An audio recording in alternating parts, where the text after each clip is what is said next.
اللہ تعالیٰ نے دنیا کا ایسا نظام بنایا ہے کہ پوری دنیا میں روئے زمین پر جتنے بھی انسان رہتے ہیں ان کے ساتھ دو قسم کے معاملات پیش آتے ہیں. یا تو ان کے ساتھ پریشانی کا معاملہ آتا ہے اور یا خوشی کا معاملہ آتا ہے، یا مسرت کا موقع ہوتا ہے اور یا تکلیف کا موقع ہوتا ہے. اب سوال یہ ہے کہ یہ خوشی کا آنا اور تکلیف کا آنا یہ کہاں سے آ رہی ہے؟ خوشی کس کی طرف سے آ رہی ہے اور تکلیف کس کی طرف سے آ رہی ہے؟ تو حضرات محترم اس سوال کا جواب مسلمان کے پاس ہے، لیکن کافر کے پاس اس کا کوئی جواب نہیں ہے. کافر کے پاس اس سوال کا جواب نہیں ہے. وہ اس جواب کو ڈھونڈنے کے لیے انتہائی پریشان ہے. آپ دیکھتے ہیں کہ غیر مسلم اکثر سوسائڈ کر لیتے ہیں، خودکشی کر لیتے ہیں. کیوں؟ کہ ان کے پاس منزل نہیں ہے. جن قوم مسلمان کے پاس منزل ہے تو وہ ہر چیز کو جو ہے اسی دھارے سے دیکھتے ہیں، اور غیر مسلم کے پاس منزل کوئی نہیں ہے. اس لیے جب وہ سوچتے ہیں تو ان کو سوائے پریشانی کے کوئی چیز نہیں ملتی. یہی فرق ہے مسلمان کا اور کافر کا. اس لیے حضرات محترم اللہ رب العزت نے قرآن مجید میں ارشاد فرمایا. آج سورہ دخان کی دوسرے رکوع پر بات ہوگی.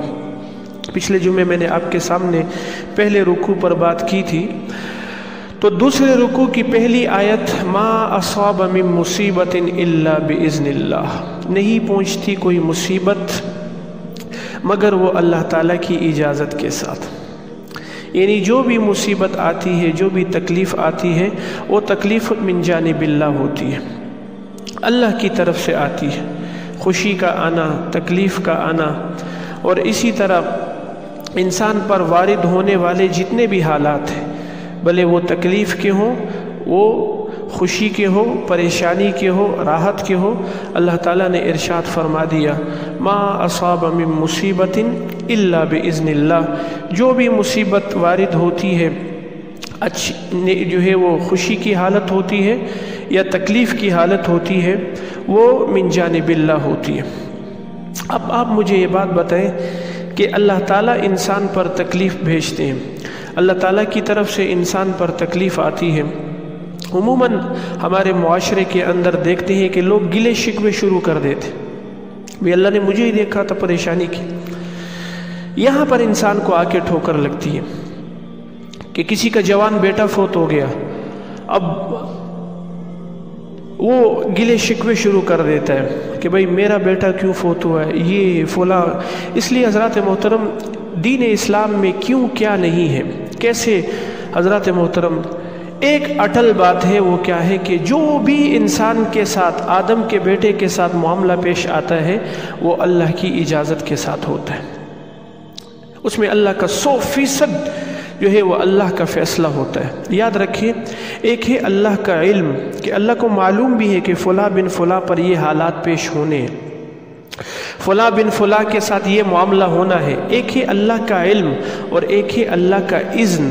دونوں چیزیں کہ اللہ کے علم میں بھی ہے کہ فلاں کے بیٹے پر فلاں کو جو ہے وہ موت نے کو جو ہے وہ ابھی جو ہے اس پر یہ تکلیف بھیجی جانی ہے، اور اللہ کی اجازت بھی ہے، اللہ کی مشیت بھی ہے، اللہ کے ارادے سے انسان پر جو ہے وہ حالات آتے ہیں.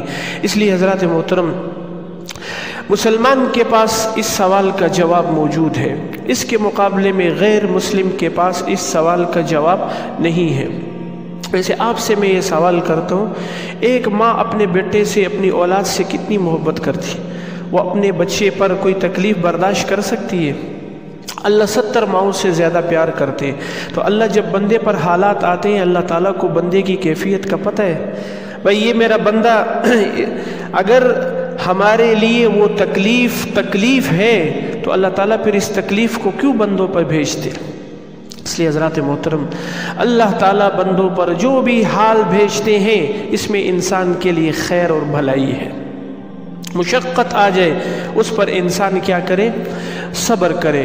اور اگر انسان کو کوئی راحت مل جائے، کوئی نعمت مل جائے، اس پر شکر ادا کرے. اس لیے قرآن مجید میں اللہ تعالیٰ نے ارشاد فرمایا. اور یاد رکھیں اللہ تعالیٰ اپنے بندوں سے بڑی محبت کرتے ہیں. 70 ماؤں سے زیادہ محبت یہ 70 کا عدد عرب کے اندر کثرت کے لیے استعمال ہوتا ہے. یعنی 70 کا عدد کوئی متعین نہیں ہے، عموماً عربوں کے محاورے میں یہ لفظ کثرت کے لیے آتا تھا. اللہ تعالیٰ 1000 لاکھ کروڑ ارب ماؤں سے بھی زیادہ پیار کرتے ہیں اپنے بندے کے ساتھ. ابھی کل میں پرسوں فیس بک پر ایک وہ تصویر دیکھ رہا تھا. ایک ہرنی، اس کو 2 چیتوں نے پکڑا ہوا، ایک نے دائیں سے ایک نے بائیں سے. اس کی ہمت دیکھیں کہ اس نے اپنے بچے کو کسی طریقے سے ان وہ چیتوں سے آزاد کروایا اور خود اپنے آپ کو ان کے شکنجوں میں کر دیا، اور وہ حیرت کے ساتھ وہ اپنے بچے کو دیکھ رہی ہے. حضرات محترم، جب ایک ہرنی کی محبت اپنے بچے کے ساتھ ہے تو اللہ تو ہزاروں ماؤں سے زیادہ محبت کرتے ہیں. اللہ کی محبت تو 1000 نہیں لاکھوں ماؤں سے بھی زیادہ ہے.